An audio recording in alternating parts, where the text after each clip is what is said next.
Welcome to health and beauty world. இன்றைக்கி நம்ம பார்க்க போகிறது ஒரு ஹேர் சம்மந்தப்பட்ட ஹோம் ரெமெடி தான் பார்க்க போகிறோம். இந்த ஹோம் ரெமெடி எதுக்கானது அப்படின்னா, நம்ம ஹேருக்கு பார்த்திங்கன்னா ஷாம்பு வாஷ் பண்ணுவோம். அது பண்ணி முடிச்சதுக்கப்புறமா கண்டிப்பாக நம்மளோட ஹேருக்கு கண்டிஷ்னர் அப்படிங்கிற ஒன்று பயன்படுத்தணும். அந்த கண்டிஷ்னர் எப்படி வீட்டிலே ரெடி பண்ணுறது அப்படிங்கிறது தான் இந்த வீடியோவில் பார்க்க போகிறீங்க. நம்ம வீட்டில் இருக்கக்கூடிய ஒரு பவர்ஃபுல்லான இன்க்ரிடியண்ட்டை யூஸ் பண்ணி பவர்ஃபுல்லான ஏர் கண்டிஷ்னர் பார்த்திங்கன்னா ரெடி பண்ண போகிறோம். அது எப்படி ரெடி பண்ணுறது அப்படிங்கிறது தான் இந்த வீடியோவில் உங்களுக்கு செஞ்சு காட்ட போகிறேன். இந்த கண்டிஷ்னர் பண்ணுறதுக்கு நமக்கு நம்ம வீட்டில் பயன்படுத்தக்கூடிய ரைஸ் தான் தேவைப்படும். அரிசி வகைகளில் எந்த அரிசினாலும் எடுத்துக்கோங்க.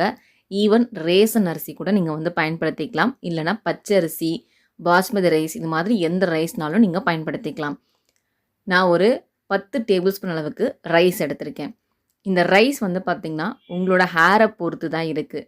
உங்கள் ஹேர் குட்டியாக இருந்தது அப்படின்னா அதுக்கு தகுந்த மாதிரி எடுங்க. நீளமாக இருந்தது அப்படின்னா அதுக்கு தகுந்த மாதிரி எடுங்க. இந்த மாதிரி ஒரு பாத்திரத்தில் அரிசியை சேர்த்துருங்க. அதுக்கப்புறமா அது கூடவே தண்ணி சேர்த்துக்கோங்க. சேர்த்துட்டு ஒரு தடவை நல்லா மிக்ஸ் பண்ணிவிட்டு இதை அப்படியே எடுத்து அடுப்பில் வச்சு நல்லா கிளறி கொடுத்துட்டே இருங்க. இந்த ரைஸ் பார்த்திங்கன்னா நல்லா வெந்து வரணும். 3/4 பாகம் வெந்தால் போதும். அந்த அளவுக்கு இதை வேக வச்சு எடுக்கணும்.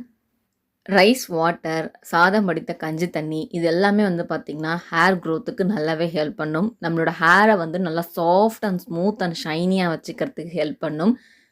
ஒரு சிலர் கமெண்ட்டில் கேட்குறீங்க, எங்கள் வீட்டில் உப்பு தண்ணி தான், உப்பு தண்ணியில் தான் நான் தலை அலசுகிறேன்.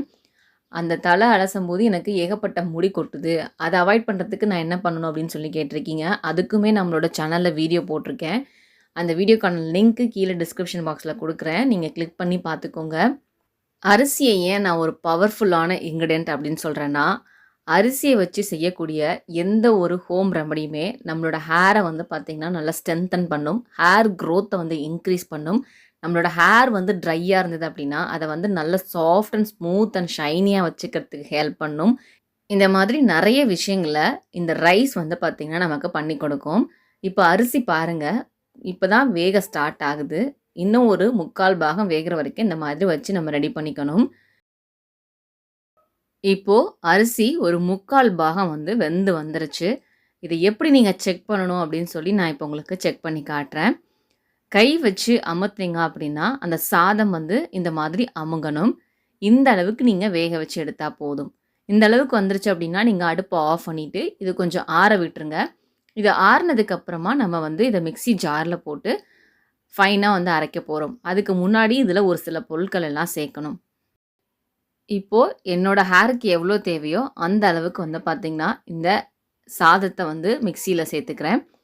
வெறும் சாதம் மட்டும் சேர்க்காதீங்க, இந்த மாதிரி கஞ்சோடு சேர்த்துக்கோங்க. ரெண்டாவதாக சேர்க்க போகிறது லெமன் சேர்க்க போகிறேன். லெமன் ஜூஸ் பார்த்திங்கன்னா நமக்கு தேவைப்படும். ஒரு அரை லெமன் எடுத்து இதில் பிழிஞ்சு விட்டுக்கிறேன்.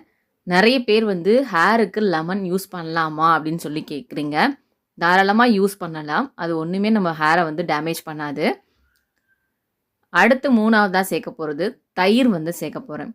தயிரும் பார்த்திங்கன்னா நம்மளோட ஹேரை நல்ல ஒரு சில்கி ஹேராக காட்டுறதுக்கு ஹெல்ப் பண்ணக்கூடிய பொருள் தான்.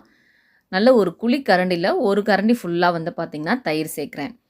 இது எல்லாத்தையும் சேர்த்ததுக்கப்புறமா மிக்ஸி ஜாரை மூடிட்டு மிக்சியில் நல்லா ஓட விட்டு எடுத்துகிட்டு வாங்க. அதை இந்த மாதிரி ஒரு வடிகட்டியில் சேர்த்து நல்லா வடிகட்டி தனியாக ஒரு பாத்திரத்தில் எடுத்து வச்சுக்கோங்க. ஏன் வடிகட்டுறோம் அப்படின்னா, சில நேரத்தில் அந்த சாதம் பார்த்திங்கன்னா அரைப்படாமல் இருக்கும். அது தலையில் அப்ளை பண்ணும்போது அங்கங்கே நின்றுட்டுருக்கும் வாஷ் பண்ணாலும். இந்த மாதிரி வடிகட்டிட்டு சேர்த்தோம் அப்படின்னா அது நல்ல ஒரு லிக்விட் கன்சிஸ்டன்சி கிடைக்கும். அதாவது நம்ம கடைகளில் வாங்கக்கூடிய கண்டிஷ்னர் எப்படி இருக்குமோ அதே ஒரு பக்குவத்துக்கு இருக்கும். இதை ரெடி பண்ணுறதும் ரொம்பவே ஈஸி தான். ஜஸ்ட் ஒரு 15-20 மினிட்ஸில் ரெடி பண்ணக்கூடிய ஒரு ஹோம் ரெமடி தான் இது. இப்போது இந்த மாதிரி நல்லா நீங்கள் வடிகட்டி தனியாக ஒரு பாத்திரத்தில் எடுத்து வச்சுருக்கீங்க இல்லையா, இதில் கடைசியாக ஒரே ஒரு பொருள் சேர்க்க போகிறேன். நல்ல ஒரு குழி கரண்டியில் ஒரு கரண்டி ஃபுல்லாக ஆலிவ் ஆயில் சேர்க்குறேன். ஆலிவ் ஆயில் தான் சேர்க்கணும் அப்படிங்கிறது இல்லை. உங்கள்கிட்ட இருந்தது அப்படின்னா சேருங்க. இல்லைனா நார்மலாக நம்ம டெய்லி பேஸஸில் யூஸ் பண்ணக்கூடிய தேங்காய் எண்ணெயை சேர்த்துக்கோங்க. உங்கள்கிட்ட ஆல்மண்ட் ஆயில் இருந்தது அப்படின்னா நீங்கள் தாராளமாக அதை கூட சேர்க்கலாம். சேர்த்து இந்த மாதிரி நல்லா மிக்ஸ் பண்ணி எடுத்துக்கோங்க. இப்போது நமக்கு ஹோம்மேட் ஹேர் கண்டிஷ்னர் ரெடி ஆகிடுச்சு. இதை எப்படி நம்ம ஹேரில் பயன்படுத்தணும் அப்படின்னு சொல்லி பார்க்கலாம். ஃபஸ்ட்டு ஸ்டெப் என்ன அப்படின்னா ஹேர் வாஷ் பண்ணுறது தான். ஹேர் வாஷ் பண்ணுறதுக்கு நீங்கள் ஷாம்பு, ஷீயக்காய் என்ன யூஸ் பண்ணுவீங்களோ அதை யூஸ் பண்ணி வாஷ் பண்ணிக்கோங்க. நல்லா வந்து தண்ணி ஊற்றி அலசிக்கோங்க. 2வது ஸ்டெப்பா வந்து நம்ம ரெடி பண்ணி வச்சுருக்க கண்டிஷ்னரை நம்மளோட 2 கைகளையும் கொஞ்சமாக எடுத்து அப்ளை பண்ணிவிட்டு நம்மளோட ஹேரில் வந்து அப்ளை பண்ணணும். இது எப்படி அப்ளை பண்ணணும் அப்படின்னா, நம்ம தலையோட முடி வளரக்கூடிய இடம் இருக்கு இல்லையா, அந்த இடத்துலேருந்து நம்ம முடியோட கடைசி பகுதி வரைக்கும் நீங்கள் அப்ளை பண்ணணும். இந்த மாதிரி அப்ளை பண்ணிவிட்டு ஜஸ்ட் ஒரு 5 மினிட்ஸ் இல்லைன்னா 3 மினிட்ஸ் வெயிட் பண்ணால் கூட போதும். அதுக்கப்புறம் ஹேரை வந்து நீங்கள் வாஷ் பண்ணிடலாம். இதே மாதிரி நீங்கள் ஒரு வாரத்துக்கு 3 முறை மட்டும் பயன்படுத்தி பாருங்கள். நிச்சயம் உங்களோட முடியில் நல்ல ஒரு சேஞ்சஸ் தெரியும். உங்கள் முடி ட்ரையாக இருந்தது அப்படின்னா அது நல்லா இப்போது ஒரு சில்கி லுக்கில் வந்து இருக்கும். சில பேர் கேட்கலாம், இதை வந்து ஸ்டோர் பண்ணி வச்சுக்கலாமா அப்படின்னு. இதை வந்து ஒரு வாரத்துக்கு நீங்கள் 3 முறை பயன்படுத்த போகிறீங்க அப்படின்னா தாராளமாக ஸ்டோர் பண்ணிக்கோங்க. ஒரு வாரத்துக்கு எவ்வளோ தேவையோ அதை ஒரு தடவை ரெடி பண்ணி வச்சு நீங்கள் ஸ்டோர் பண்ணிக்கலாம். வெளியில் வச்சு ஸ்டோர் பண்ணாதீங்க, ஃப்ரிட்ஜில் வச்சு ஸ்டோர் பண்ணிக்கோங்க. அப்படி நீங்கள் ஃப்ரிட்ஜில் வச்சு ஸ்டோர் பண்ணும்போதும் அப்ளை பண்ண கொஞ்சம் நேரத்துக்கு முன்னாடி எடுத்து வச்சுட்டு ரூம் டெம்பரேச்சர் வந்ததுக்கப்புறமா தான் நீங்கள் உங்கள் ஹேருக்கு அப்ளை பண்ணணும். இந்த ப்ராசஸை நான் சொன்ன மாதிரி ஒரு வாரத்தில் 3 தடவை மட்டும் பயன்படுத்தி பார்த்தீங்கனாலே தெரியும். நல்ல சேஞ்சஸ் வந்து உங்கள் ஹேரில் வந்து காமிச்சு கொடுக்கும். இதில் ரைஸ் சேர்த்துருக்கனால ரைஸ் வந்து நம்மளோட ஹேர் க்ரோத்தையும் இம்ப்ரூவ் பண்ணும். நம்ம ஹேரையும் வந்து பார்த்திங்கன்னா நல்லாவே ஸ்ட்ரென்தன் பண்ணி கொடுக்கும். மார்க்கெட்டில் விற்கக்கூடிய கண்டிஷ்னர் வாங்கி யூஸ் பண்ணுறதுக்கு பதிலாக இந்த மாதிரி நீங்கள் வீட்டிலே ரெடி பண்ணி ட்ரை பண்ணி பாருங்கள். ட்ரை பண்ணி பார்த்தீங்க அப்படின்னா எப்படி இருந்தது அப்படிங்கிறத கீழே கமெண்ட்டில் வந்து ஷேர் பண்ணுங்கள். இந்த வீடியோ உங்களுக்கு பிடிச்சிருக்கு, ஹெல்ப்ஃபுல்லாக இருக்குன்னு நினச்சிங்கன்னா லைக் பண்ணிவிட்டு உங்கள் ஃப்ரெண்ட்ஸ்க்கு வீடியோவை ஷேர் பண்ணுங்கள்.